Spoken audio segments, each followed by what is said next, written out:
back to Much On Demand. There's a lot of excitement in the room, and it's all because of Paramore. Their album is out in stores right now. Guys, come on down.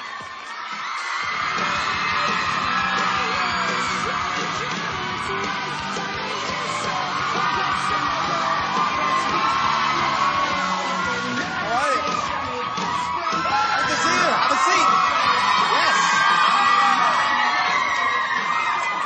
Have a seat.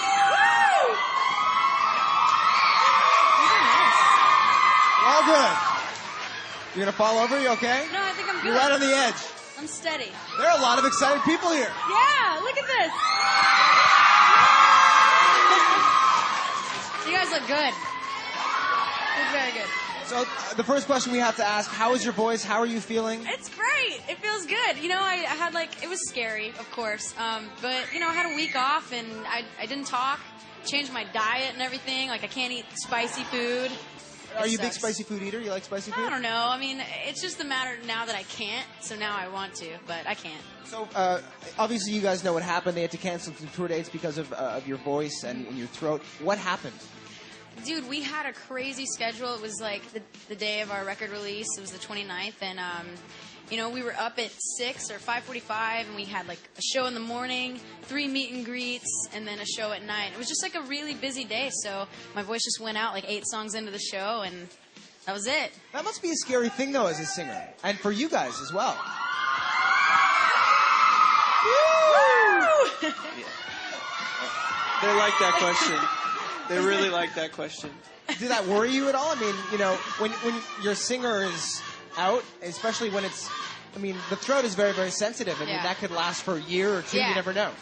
Yeah, it is scary. Plus, like, if one of us gets injured, I'm sure there's somebody that could fill in maybe for a tour if it was really that serious. But with Haley, you can't really, there's nobody that can really fill in for her. Maybe Whitney Houston or somebody. Yeah. I can see that. Whitney Houston, maybe.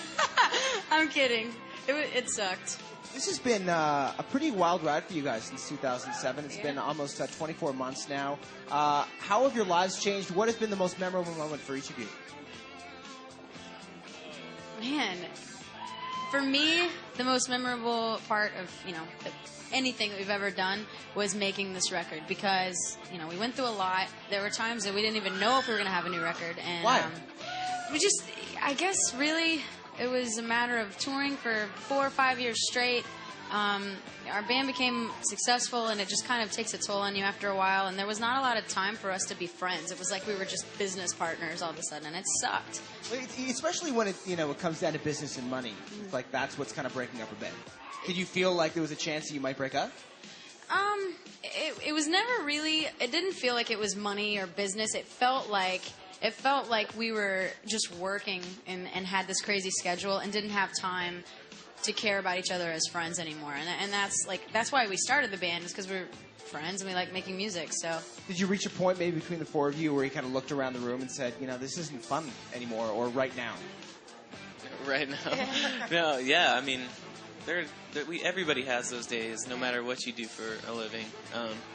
But it really, honestly, you guys are what keep us going. True. A lot of people are talking about this collaboration with Timbaland that you guys are doing. Yeah, What's going on with that? We don't know. What do you mean you don't know? Okay, so I was reading online today that according to Timbaland, you guys are going to be on his new record, but it's strange that you haven't heard anything about it. So it's maybe fine with me. It's news, guys. Maybe it's not a story. I've never even heard about that. Yeah, well, you know what? I just read something briefly and was kind of like, what is this? And I just figured it was, like, not really true, and I guess it is. Right? You're asking me? I don't know. I'm not in your band. It's not true, but I mean, maybe we should call him. Now, this is your opportunity to call him and say, We're gonna look, call I him want to be on your new record. All right. We got Mackenzie in the audience who wants to ask a question. Mackenzie, where are you? I'm right how are here. you? I'm good. How are you? Well, it's Leah Mackenzie. But first of all, I love you guys more than anything. I'm really a creeper, and I watch you all the time. But knowing your success now and where you are in music, I was just wondering if you have any advice for aspiring people in bands or aspiring singers like myself.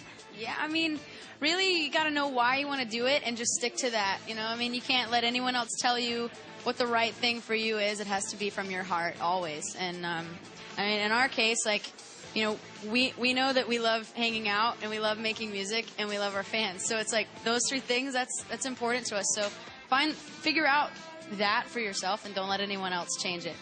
That was a great question. Yeah, that was good. Can I say one thing? P.S. You're very beautiful. You're all beautiful. Thank you. Beautiful. Thanks. You guys have had some amazing experiences over the past 24 months. We talked about that. What's the best piece of advice you guys have gotten? Oh, man. I think Tom from No Doubt told us to always remember it's a marathon, not a sprint. And I think that's really great advice in the music industry, because so many bands are, I think, getting burnt out really quickly.